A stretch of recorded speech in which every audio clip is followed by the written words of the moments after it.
They are running, not away from the soldiers, but deeper into the temple, into the inner court, past the great bronze pillars, past the golden lampstand, past the altar of incense, all the way to the innermost room, the place ordinary men were forbidden to enter on pain of death, the Holy of Holies.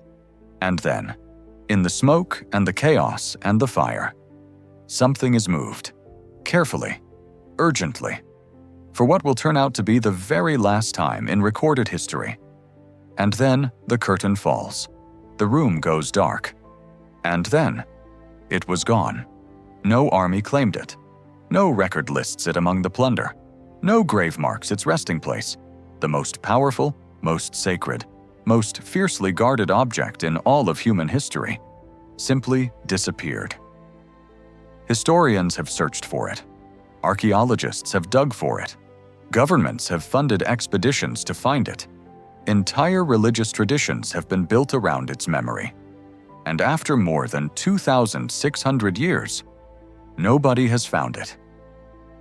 Stay with me, because what we uncover together in the next 40 minutes will challenge everything you thought you knew about the ancient world, about the Bible, and about what it really means when something holy vanishes. What was the Ark? And why it mattered before we chase the mystery, we need to understand the weight of what we are talking about. Because if you grew up hearing about the Ark of the Covenant in a Sunday school classroom, or you only know it from a Harrison Ford movie, I need you to set all of that aside for a moment. Because the people who lived with this object did not treat it like history. They treated it like the most dangerous, most holy, most terrifying thing on the face of the earth. Imagine you are a young Israelite priest. You have trained your entire life for your role in the temple. You know the rituals by heart. You know which sacrifices go on which altar. You know the prayers. You know the incense measurements down to the gram. And you know one thing above all else. There is a room at the center of this temple that you will never enter. Not because you are not devoted enough, not because you lack faith, but because the presence that lives in that room is so concentrated, so overwhelming, so utterly beyond human comprehension, that to walk in unprepared is to walk into your own death. One man enters that room, once a year, on the Day of Atonement, the high priest. And even he ties a rope around his ankle before he goes in, just in case God strikes him down and someone needs to pull the body out. That is the world the Ark of the Covenant lived in. Now, what was it, physically? According to Exodus chapter 25, God gave Moses the exact specifications, and they are remarkable in their precision. The Ark was a chest, roughly 4 feet inside the chest itself. The 2 tablets of stone on which God had written the 10 Commandments with his own hand. Aaron's rod, the staff that had budded miraculously overnight to confirm his priesthood. And a golden jar containing manna, the bread that had fallen from heaven for 40 years in the wilderness. Past, present, and promise. All of it, sealed in gold. This was not just a golden box. In Israel's understanding, in the understanding of every priest, every king, every soldier who ever marched behind it, this was the literal throne of God on earth. And it acted like it. When the priests carried the ark to the edge of the Jordan River at flood season, the waters stopped, piled up upstream, and a nation walked across on dry ground. When they carried it around the walls of Jericho for 7 days, on the 7th day, the walls didn't just crack, they fell. When the Philistines captured it in battle and placed it in the temple of their god Dagon, they came back the next morning to find their statue face down on the ground before the ark. They stood it back up. The next morning, face down again, arms broken off. And then the plagues began. Tumors, disease, City after city struck until the Philistines loaded the ark onto a cart and sent it back. Whoever controlled the ark controlled the presence of God. And no nation on earth, not Egypt, not Assyria, not Babylon, wanted to be on the wrong side of that. Which makes what happens next almost impossible to believe. Wait a minute. Are you enjoying our content? Why have you not subscribed to this channel yet? Please subscribe to this channel, like and share, so that we can keep making great and informative content for you. Now, let us go back to our discussion. The last known appearance. Tracing the final footsteps. To understand how something disappears, you first have to understand where it has been. So let's trace it, step by step. Because the Ark of the Covenant did not simply appear in Solomon's temple out of nowhere. It had a journey, a long, dramatic, world-shaking journey. And if you follow that journey carefully, something quietly strange begins to emerge at the end of it. It begins in the wilderness. After Moses receives the blueprints from God on Mount Sinai, the ark is constructed by a craftsman named Bezalel, a man the Bible says was filled with the Spirit of God specifically for this task. It is placed inside the tabernacle, a portable tent sanctuary, and it travels with the Israelites through 40 years of desert wandering, a pillar of cloud by day, a pillar of fire by night, and at the center of it all, the ark, leading the way. When the Israelites finally enter Canaan, the ark settles at Shiloh. For roughly 300 years, it rests there. Generations are born and die under its shadow. And then, disaster. Israel goes to war with the Philistines and makes a catastrophic decision. They carry the ark into battle like a lucky charm, as though God's presence could be weaponized on their terms. The Philistines capture it. The priest Eli, hearing the news, falls backward off his seat and breaks his neck. His daughter-in-law, dying in childbirth, names her son Ichabod, which means, with devastating simplicity, the glory has departed. But the Philistines cannot keep it. Plague after plague, city after city. They send it back on a cart pulled by 2 cows who have never been yoked. And those cows walk in a straight line toward Israelite territory without a single command from a human hand. The ark moves through several towns before something remarkable happens. A young shepherd king with a poet's heart decides the ark should not sit in a tent on the edge of a field. It should come home. David brings the ark to Jerusalem, and he dances before it in the streets with everything he has, robes thrown aside, dignity forgotten, because in his mind, this is the greatest moment in the history of his nation. The presence of God is coming home. His wife watches from a window and despises him for it. He doesn't care. But it is David's son who completes what his father dreamed. Solomon builds the temple. 7 years of construction. 30,000 laborers in the forests of Lebanon alone. Cedar wood and stone and gold. More gold than any building in the ancient world had ever seen. And on the day of dedication, described in breathtaking detail in 1 Kings chapter 8, the priests carry the ark into the Holy of Holies and set it in its place beneath the wings of 2 enormous golden cherubim. And then the cloud comes, the Shekinah, the glory of God, so thick, so overwhelming, so physically present, that the priests cannot stand to minister. They stagger out of the temple. The building fills like a vessel filled with water. The ark is home. For the first and last time in its history, it has a permanent house. Now fast forward, because this is where the story gets uncomfortable. Kings rise and fall over the next 3 centuries. Some of them love God, most of them don't. And with each corrupt king, the temple suffers. Idols are brought in. Foreign altars are erected in the sacred courts. The worship of Baal and Asherah and Molech creeps into the very house built for the presence of the living God. And then comes Manasseh. He is the worst of them. The Bible uses more ink describing his wickedness than almost any other king. He places carved idols inside the temple itself. He practices child sacrifice. He fills Jerusalem with innocent blood. Here is the question no one can quite answer. When idols were placed inside the temple, what happened to the ark? Did it stay? Did faithful priests move it? Did God allow his throne to share space with the gods of wood and stone? The text doesn't say.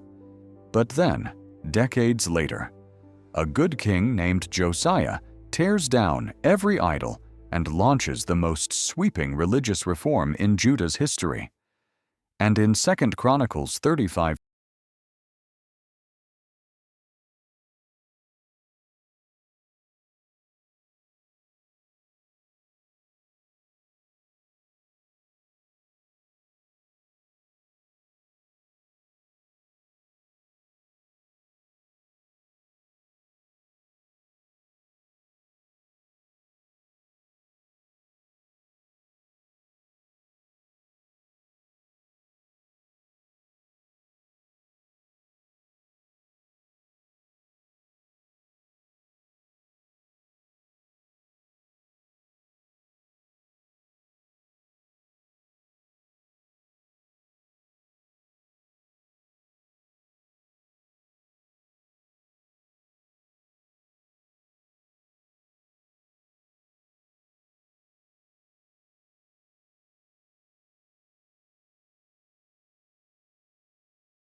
becomes truly extraordinary, because even God seems to address this moment, and what he says is deeply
it.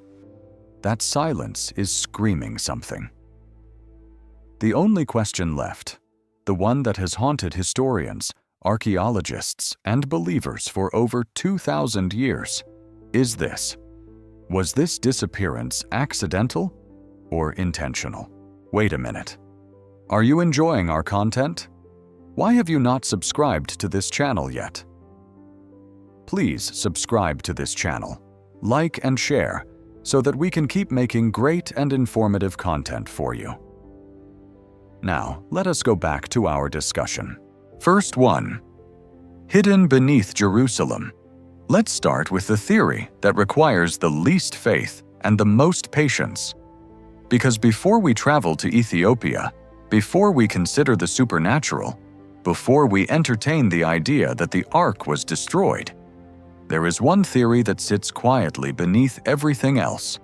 Literally, what if it never left Jerusalem? What if the priests, the men who had dedicated their entire lives to guarding the most sacred object in Israel's history, saw the Babylonians coming and did what any loyal guardian would do? What if they hid it? This is not as far-fetched as it might sound. Hiding sacred objects before a conquest was not unusual in the ancient world. It was standard practice. When armies approached a city, priests and temple guardians routinely moved valuables into underground chambers, sealed them behind false walls, or carried them into the wilderness and buried them. Sometimes with the intention of returning, sometimes simply to keep them out of enemy hands. The Israelites knew this. They had seen it done. They had done it themselves. And here is the crucial detail. The priests in Jerusalem in 586 BC were not caught off guard. Jeremiah had been prophesying the Babylonian invasion for decades. For 20 years, he had stood in the temple courts and warned anyone who would listen that destruction was coming, that the city would fall, that the temple would burn. Nobody believed him, but some people, perhaps the most quietly faithful among the priests, had been listening, and those people had time to prepare. Now, here is where the archaeology becomes extraordinary. In 1947, a Bedouin shepherd in the Judean desert stumbled across a cave near the Dead Sea and found a collection of ancient scrolls that would rewrite our understanding of the biblical world. Among the Dead Sea Scrolls, most of them written on leather or papyrus, was one that was completely different. It was written on copper. The copper scroll, as it came to be known, is unlike anything else found at Qumran. It is not a religious text. It is not a psalm or a prophecy or a commentary. It reads like an inventory, a treasure map. It lists 64 locations, scattered across the Judean wilderness and beneath Jerusalem, where enormous quantities of gold and silver are buried. The total amounts described, if taken literally, add up to an almost impossible figure. Dozens of tons of gold, hundreds of tons of silver, vessels, offerings, sacred objects. Most scholars believe the copper scroll is referencing the treasures of the Jerusalem temple, hidden before the Babylonian destruction, or possibly before the Roman destruction in 70 AD. And while the Ark is not named explicitly, because nothing that's sacred would be named plainly in a document that might fall into the wrong hands, some scholars believe that the largest, most carefully concealed location described in the scroll is pointing to something more significant than gold bars, something they couldn't bring themselves to name. Then there is the ancient text of 2 Maccabees, chapter 2, verses 4 through 8. It is one of the most specific and most disputed accounts of what happened to the ark. The text claims that the prophet Jeremiah himself, guided by divine instruction, took the ark, along with the tabernacle and the altar of incense, to Mount Nebo, the mountain east of the Jordan River, where Moses had stood to view the promised land before his death. And there, according to the account, Jeremiah found a cave and sealed the sacred objects inside it. When his companions tried to mark the entrance, to find it again later, Jeremiah stopped them. He told them the place would remain unknown until God gathered his people together again in the end of days. Until that moment, the place shall be unknown. Now, 2nd Maccabees is not part of the Hebrew canon. Many scholars treat it as legendary rather than historical. But here is what cannot be dismissed. Someone in the ancient world believed this happened. Someone thought it was important enough to write down in specific geographic detail. Mount Nebo, a cave, Jeremiah, a divine command to seal and forget. That kind of specificity, in a world before Google, before GPS, before anyone could fake the geography, is worth taking seriously. But perhaps the most tantalizing evidence of all is not in any scroll. It is in the ground beneath Jerusalem itself. In 1867, a British engineer named Charles Warren was lowered by rope into a narrow shaft beneath the city and discovered something that would take archaeologists over a century to begin understanding: an elaborate network of tunnels, chambers, and passages running beneath the Temple Mount, some of them predating the temple itself. Since then, survey after survey has revealed that the underground system beneath Jerusalem is vast, intricate, far more extensive than previously imagined.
If you believe what the Ethiopian Orthodox Church has maintained for over 1,000 years, sits the Ark of the Covenant.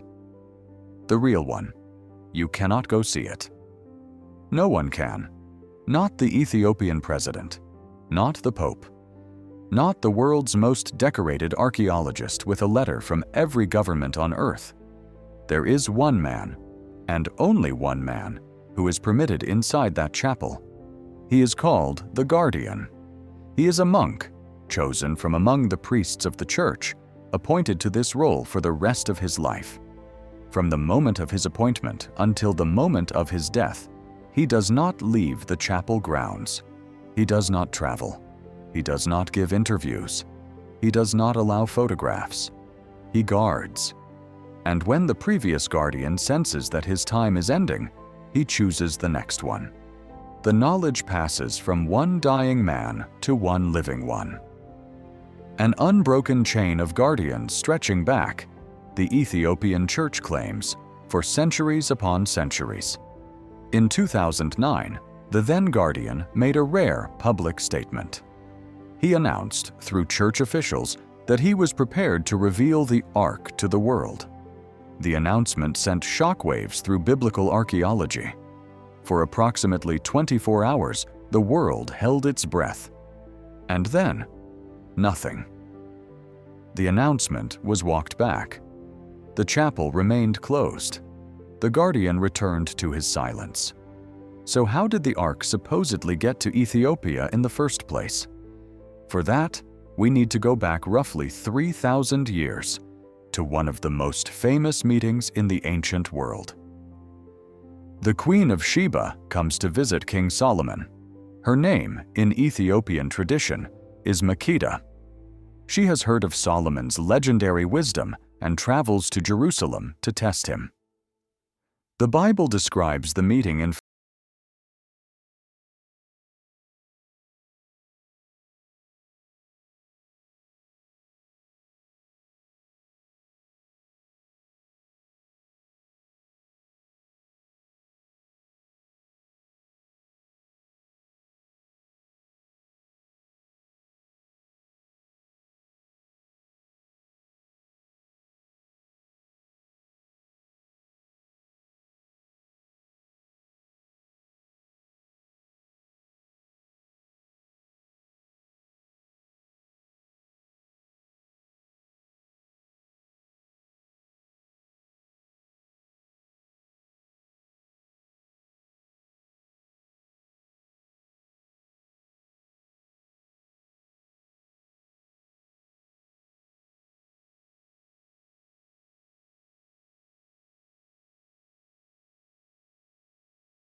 the replica. Perhaps the timeline in the Kebra Nagast is fluid in the way ancient epics often are, more theologically true than chronologically precise. None of those answers are fully satisfying, and that is the point. Because the guardian will not speak. Ethiopia will not open the chapel. The Ark, if it is there, will not be examined, dated, or verified by any outside authority. The Ethiopian Church does not need the world's validation. They know what they know. What if the most sought-after object in history has been sitting in a small Ethiopian city for 3,000 years, and the world simply wasn't allowed to see it? Ancient, credible tradition, permanently inaccessible. The third theory: destroyed, and the truth we don't want. Now we come to the theory nobody wants to talk about. The one that gets quietly skipped in most documentaries. The one that makes believers uncomfortable, and that even secular historians tend to mention briefly before moving on to something more dramatic. But intellectual honesty demands we sit with it, even if it hurts.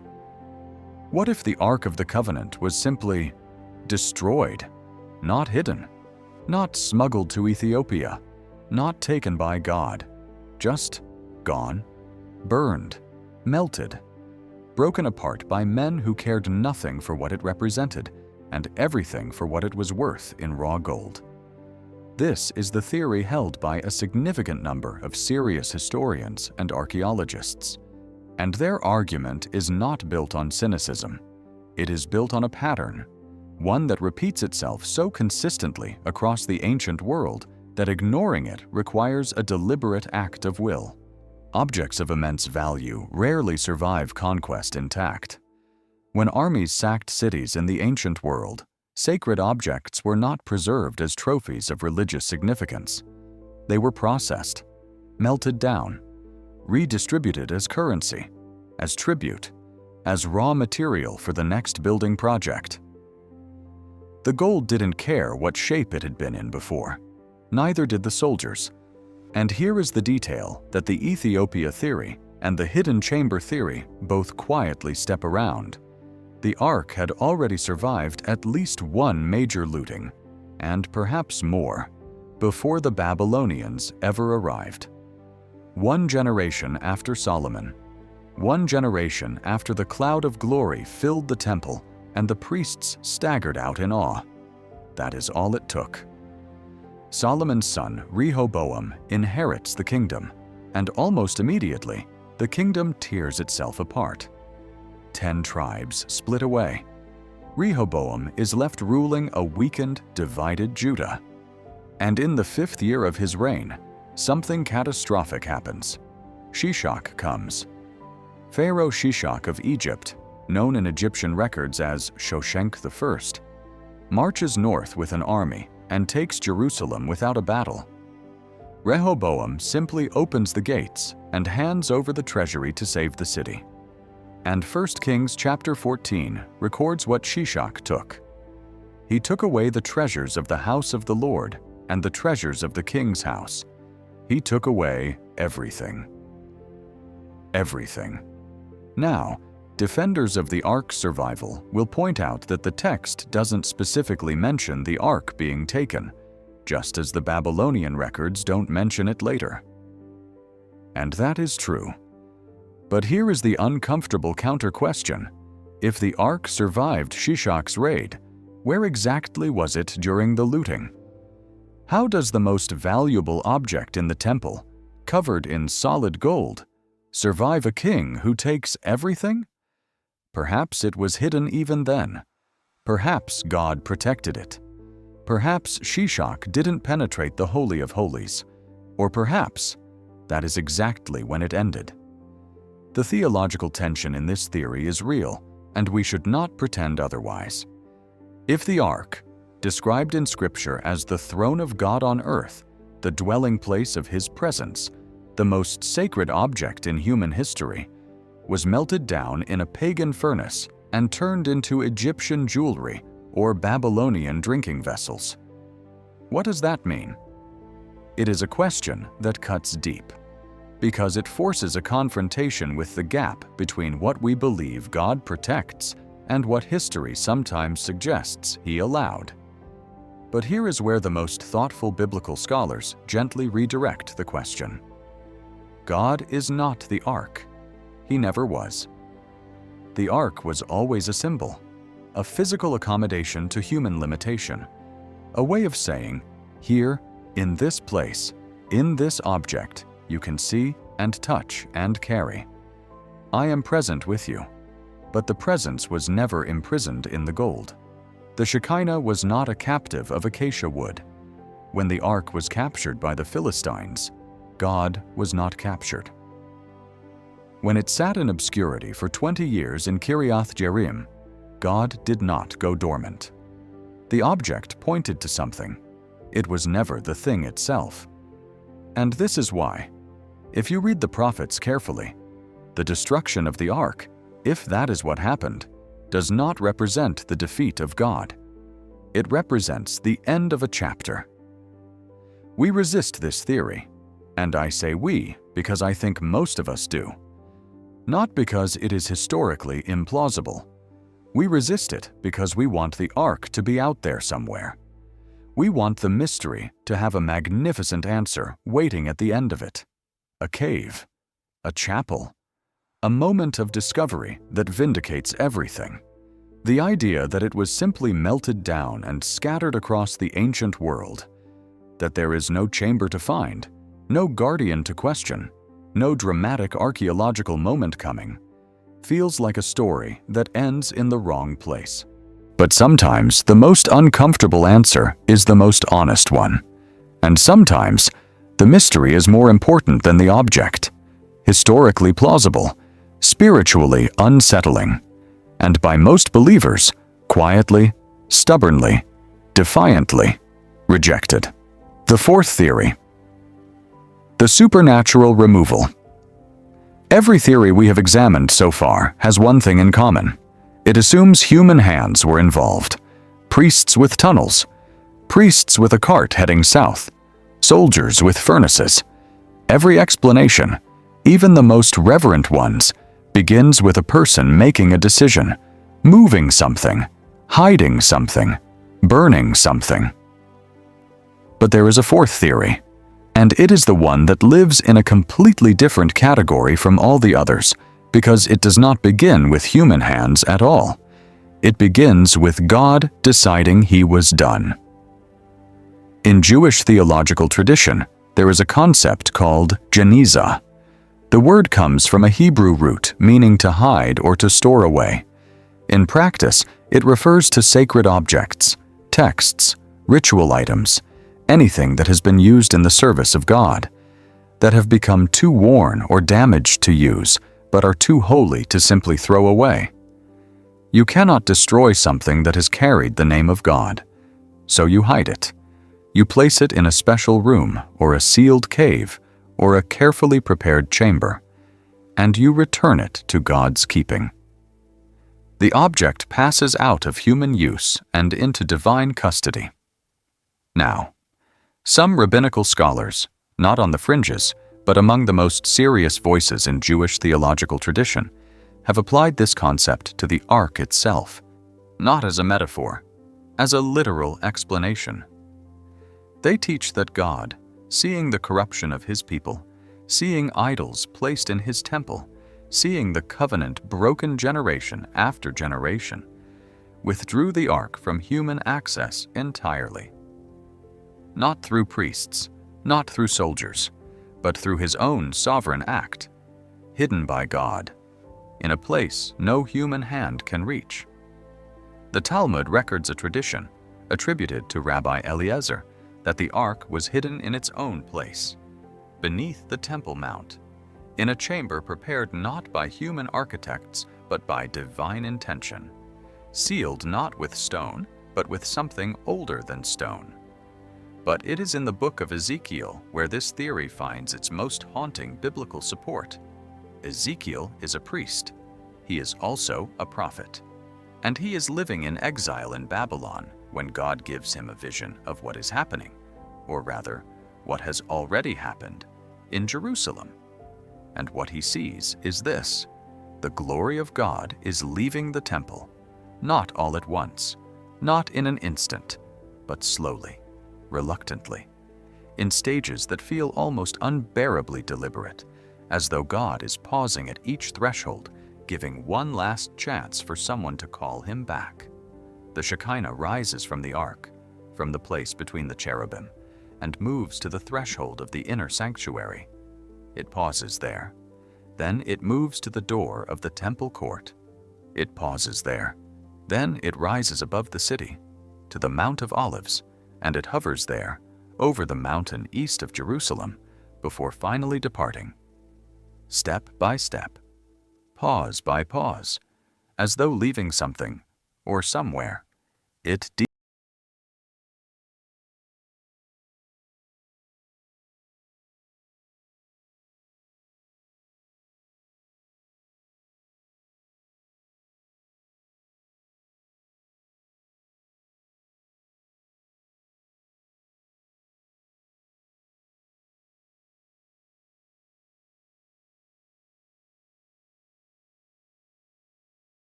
go, unfalsifiable, deeply meaningful, and for those whose faith runs deeper than archaeology, the only answer that ever really satisfied.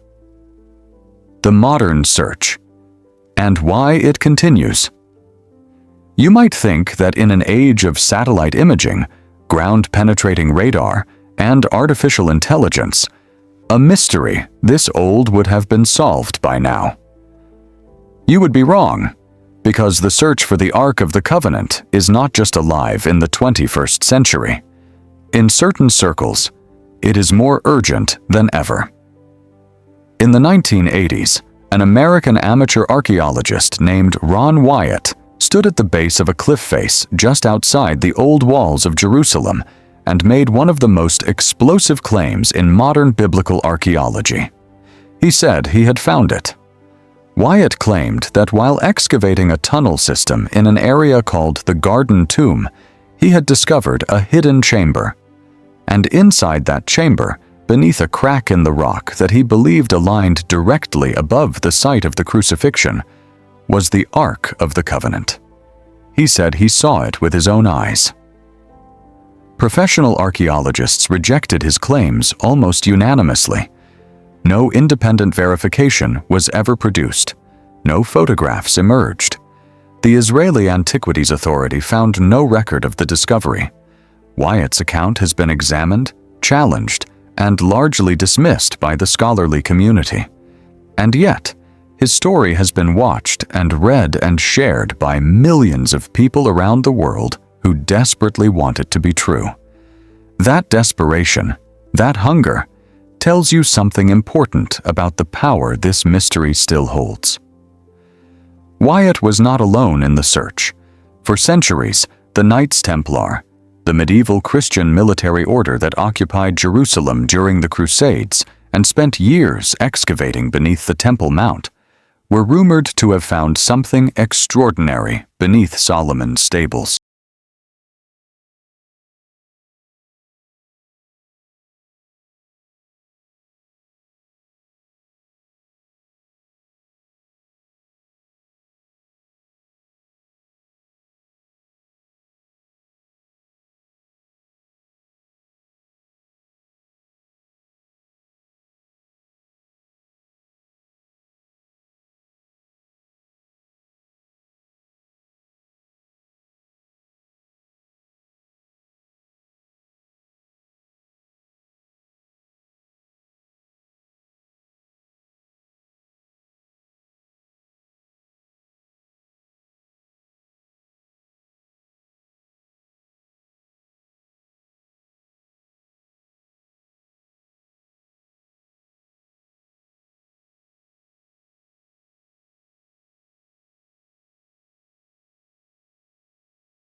All ready for use the moment a third temple becomes possible.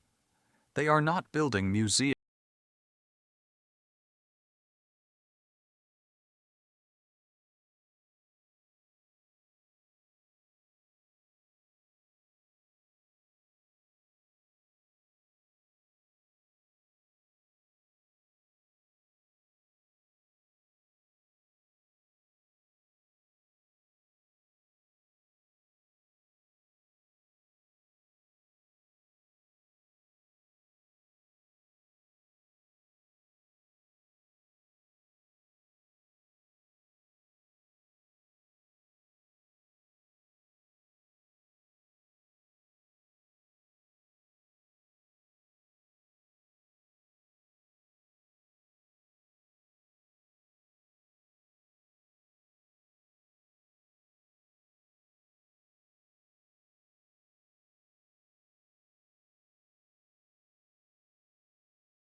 Come and find me here. The ark was never about the gold. It was always about the presence. And here is the extraordinary thing. When you hold that understanding against each of the four theories, something remarkable happens. Every single one of them preserves that meaning. If the ark is hidden beneath Jerusalem, then God preserved it.